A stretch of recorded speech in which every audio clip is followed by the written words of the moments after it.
श्री शिवाय नमस्तुभ्यम। जय माता रानी। दोस्तों, आपके अपने चैनल धर्म साधना में आपका बहुत बहुत स्वागत है। माँ भगवती दुर्गा की कृपा आप और आपके पूरे परिवार पर सदा सर्वदा बनी रहे। दोस्तों, आज 4 मार्च 2023 शनिवार का दिन है और आज है शनि प्रदोष। और आज की वीडियो में आप सुनेंगे शनि प्रदोष व्रत की कथा।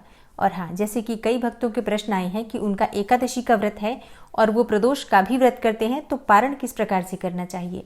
तो वीडियो को अंत तक देखिए, आपके प्रश्न का उत्तर भी आपको आज की वीडियो में मिल जाएगा। दोस्तों, हर महीने में 2 बार प्रदोष का व्रत आता है, एक शुक्ल पक्ष में और दूसरा कृष्ण पक्ष में।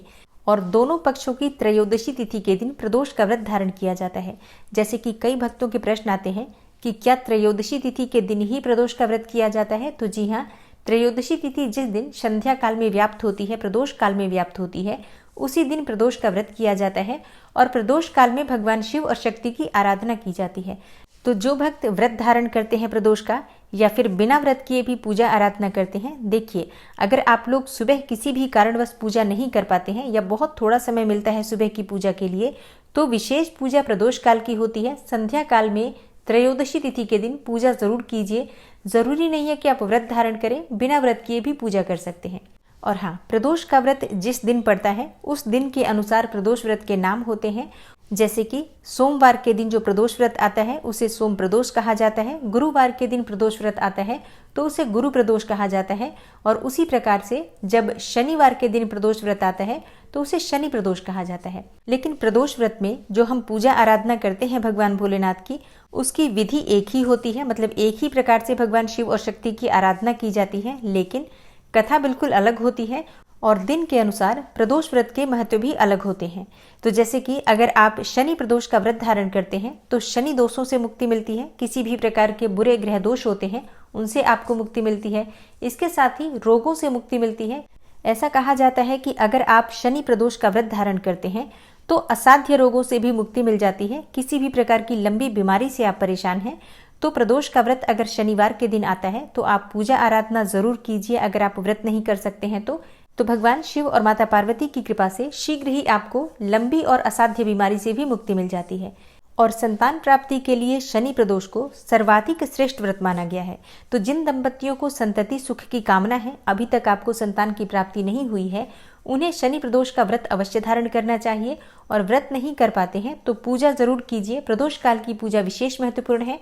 अगर आप प्रदोष काल में पति पत्नी पूजा आराधना करते हैं तो निश्चित ही आपको उत्तम और योग्य संतान की प्राप्ति होती है। और हाँ, जो भक्त व्रत नहीं करते हैं उन्हें भी भगवान शिव और माता पार्वती की पूजा करने के बाद कथा अवश्य सुननी चाहिए। कथा सुनने से मन की समस्त कामनाएं भी पूर्ण होती हैं और भगवान शिव का विशेष आशीर्वाद भी आपको प्राप्त होता है। तो पूरे भक्ति भाव से कथा अवश्य सुननी चाहिए। शनि प्रदोष की पौराणिक कथा के अनुसार प्राचीन समय की बात है, एक नगर में एक सेठ रहता था। नगर सेठ धन दौलत और वैभव से संपन्न था और अत्यंत दयालु था। उसके यहाँ से कभी भी कोई भी खाली हाथ नहीं लौटता था। वह सभी को जी भरकर दान दक्षिणा देता था। लेकिन दूसरों को सुखी देखने वाले सेठ और सेठानी स्वयं बहुत दुखी रहते थे और दुख का कारण था उनकी संतान का न होना। एक दिन उन्होंने तीर्थ यात्रा पर जाने का निश्चय किया और अपने काम काज सेवकों को सौंपकर चल पड़े। अभी वे नगर के बाहर ही निकले थे कि उन्हें एक विशाल वृक्ष के नीचे समाधि लगाए एक तेजस्वी साधु दिखाई पड़े। दोनों ने सोचा कि साधु महाराज से आशीर्वाद लेकर आगे की यात्रा शुरू की जाए। पति पत्नी दोनों समाधि लीन साधु के सामने हाथ जोड़कर बैठ गए और उनकी समाधि टूटने की प्रतीक्षा करने लगे। सुबह से शाम हो गई और शाम से फिर रात हो गई, लेकिन साधु जी की समाधि नहीं टूटी।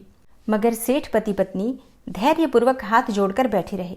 अंततः अगले दिन प्रातःकाल साधु जी समाधि से उठे और सेठ पति पत्नी को बैठे देखकर वह मंद मंद मुस्कुराए और आशीर्वाद स्वरूप हाथ उठाकर बोले, हे वत्स, मैं तुम्हारे अंतर मन की कथा भाप गया हूँ।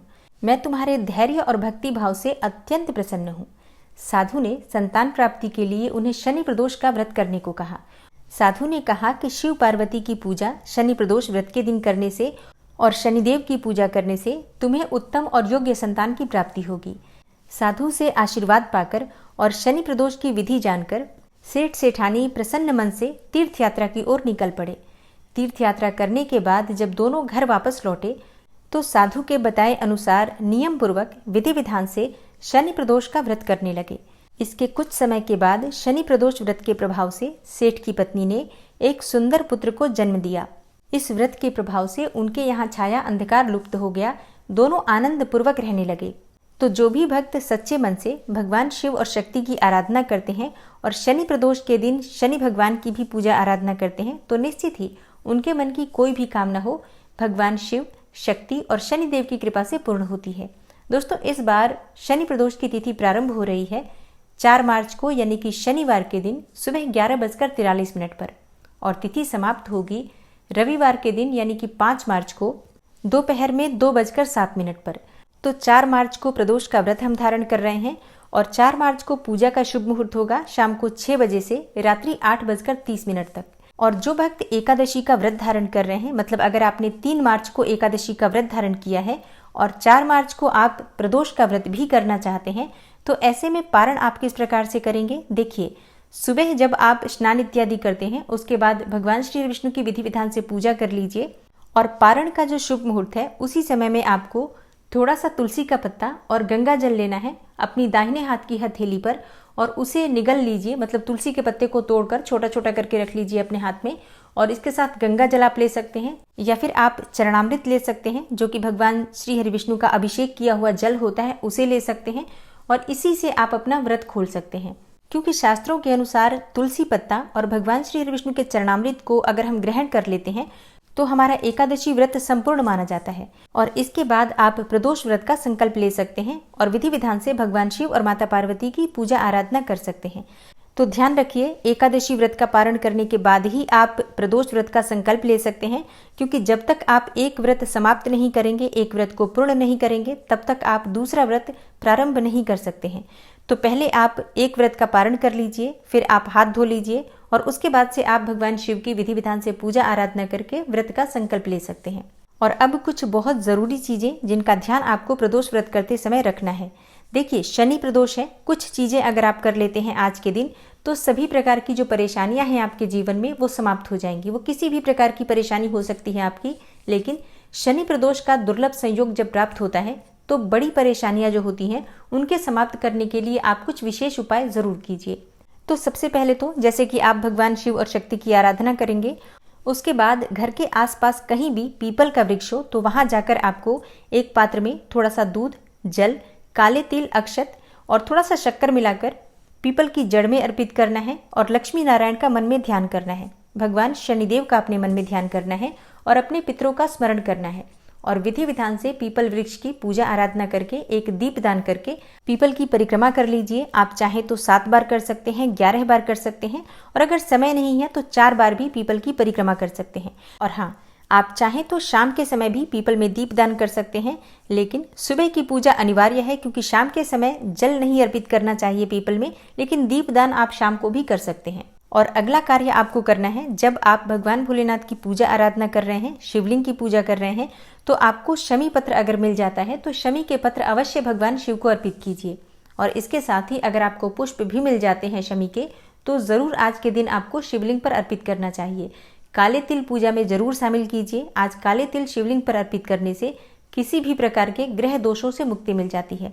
और हाँ, जैसे कि शनि प्रदोष है तो आप चाहें तो कच्चे दूध में थोड़ा सा जल मिलाकर, काले तिल मिलाकर और शक्कर डालकर इसी से आप भगवान शिव का अभिषेक कर सकते हैं। शनि प्रदोष के दिन काले कुत्ते को रोटी में सरसों का तेल लगाकर जरूर दीजिए। तो आज के दिन इन बातों का ध्यान रखिए, निश्चित ही भगवान शिव, माता पार्वती और भगवान शनिदेव की कृपा से आपके जीवन की बड़ी से बड़ी परेशानियों का समापन होगा। इसमें कहीं कोई संशय नहीं है, क्योंकि भगवान भोलेनाथ की कृपा जब प्राप्त हो जाती है तो दुर्लभ से दुर्लभ मनोकामनाएं भी पूर्ण हो जाती हैं और बड़े से बड़े संकटों से भी मुक्ति मिल जाती है। तो उम्मीद करती हूँ आज की वीडियो आपके लिए अवश्य उपयोगी होगी। अच्छी लगी है वीडियो तो लाइक कीजिए, शेयर कीजिए और चैनल पर पहली बार आए हैं, आज की वीडियो अगर आपको अच्छी लगी हो तो चैनल को सब्सक्राइब करके बेल आइकन को जरूर प्रेस कर लीजिए। मिलती हूँ मैं आपसे अगली वीडियो में, तब तक के लिए नमस्कार।